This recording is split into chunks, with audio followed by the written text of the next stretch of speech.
Nah inilah kami melihat KPK terlalu tendensius di persoalan di Bengkulu ini. Ya, teman-teman sekalian ya, bahwa klien kita Pak Rohidin ini diperiksa di Polres. Ya kan? Yang kita tidak tahu apa pemeriksaan itu. Sampai sekarang belum ada jawabannya. Kemarin minta ketemu dengan mereka, itu belum bisa ketemu. Katanya ketemunya di Jakarta, sampai sekarang di Jakarta pun belum bisa ketemu.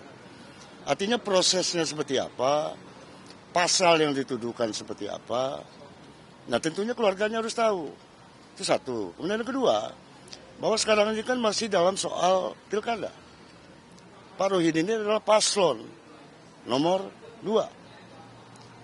Berdasarkan kesepakatan bersama antara Kapolri, Kejagung, KPK, itu tidak bisa memberikan proses hukum terhadap paslon.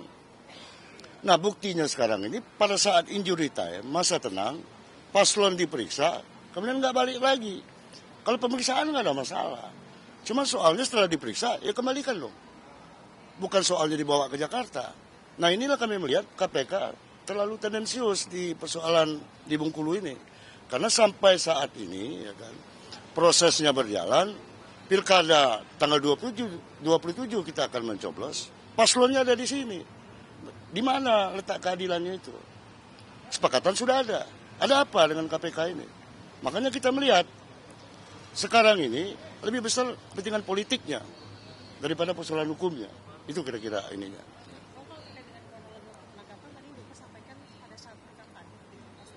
Iya, pada saat dia sedang di luar.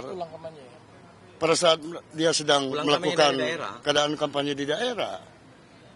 Ya kan diambil seperti itu. Kemudian kita proses pilkada sedang berjalan. Kok sekarang nggak pulang? Nah itu persoalannya sekarang ini. Nah mengapa harus terburu-buru seperti ini? Apa nggak sebelumnya? Atau memang diperiksa aja dulu. Kemudian baru periksa selanjutnya. Kan masih ada jeda. Kenapa harus buru-buru dan cepat kemudian menghalangi hak politik dia untuk berkampanye dan mencoblos loh itu tanggal 27 ini. Sampai sekarang itu buntu. Kemarin mereka minta ketemu di Jakarta. Kami datanglah pesawat pertama. Sampai di sini masih juga dihalangi. Kemarin itu jam berapa Pak spesifiknya Pak? Sekitar jam berapa tuh? Sekitar jam 9 atau jam 10 malam. Diperiksa di Bengkulu. Kami hormati lah itu. Kami pikir Pak Rohidin paslon kita ini pulang ke rumah. Ternyata dibawa ke sini. Nah inilah yang kita belum tahu jawabannya ada apa. Apakah benar proses hukum atau lebih kental proses politiknya? Pertanyaan ini yang harus kita jawab sekarang ini. Pak, kalau kemarin kan ada dugaan memang ini ada terkaitan dengan dana pilkada Pak. Nah itu bagaimana Pak dari prosesnya? Kita tidak tahu dana pilkada seperti apa. Memang prosesnya saja sampai sekarang kita tidak tahu. Tuduhannya apa terhadap paslon ini? Karena penyidik belum sama sekali ngomong. Belum sama sekali menjelaskan persoalan diperiksanya Pak Rohidin sampai saat ini belum ada penjelasan sedikit pun. Pak, kalau Bapak menduga ada tendensius dari sisi politik, ini dari lawan atau dari mana Pak? Pihak mana? Ya kalau namanya politik itu pasti dari lawan. Karena cuma dua pasang di Bengkulu. Kita tuh head to head. Siapa lagi? Kira-kira siapa lagi gitu. Nah cuma sekarang ini betapa zalimnya persoalan hukum di Bengkulu. Supaya teman-teman tahu sekarang ini. Jangan-jangan contohnya di Indonesia ini hanya ada di Bengkulu hal yang seperti ini. Langkah hukum apa kalau begitu Pak yang akan diambil? Makanya kami lihat dulu. Langkah hukum itu akan berlanjut, dilihat dulu apa sebenarnya yang dituduhkan kepada Pak Rohidin dan rekan-rekan yang ikut serta di situ. Nah ini yang kita belum tahu jawabannya. Hari ini menunggu jawaban itu. Nah kita mau tahu juga kesehatannya seperti apa, ya kan? Jangan sampai proses pilkada ini terganggu gara-gara proses hukumnya kita tidak tahu apa proses itu. Itu kira-kira. Pak barusan dengan petugas komunikasi gimana? Barusan nggak ada. Tunggu aja dari dulu. Belum boleh masuk. Itu ada ruang tunggu sebenarnya, ruang tunggu publik loh itu. Bukan ruang tunggu KPK, ruang tunggu kita semua.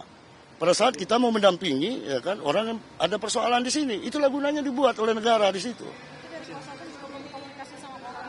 Belum sampai saat ini, makanya kita harus tahu. Dari kemarin, dari dia diperiksa di Polres, seperti itu. Dari jam berapa Pak?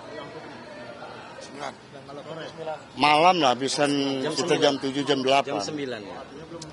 Sampai kini istrinya pun belum tahu bagaimana nasib Pak suaminya. Belum 1 kali 24 jam. Bukan soal di 1 kali 24 jam. Orang pada saat dia tidak pulang, orang harus tahu keberadaannya. Harus tahu dia kenapa.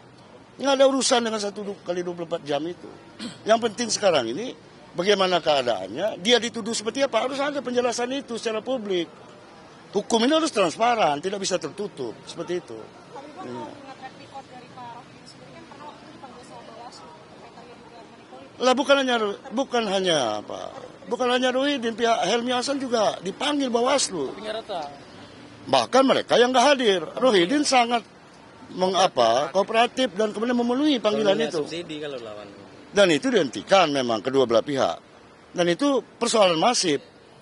Persoalan minyak kita yang beredar di situ yang diduga itu dilakukan oleh salah satu pasangan calon. Kita sudah kita laporkan.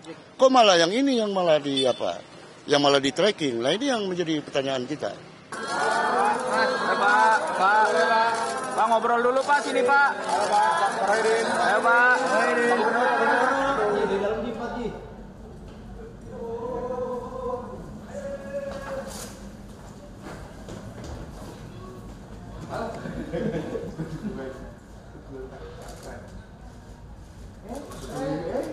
Pak.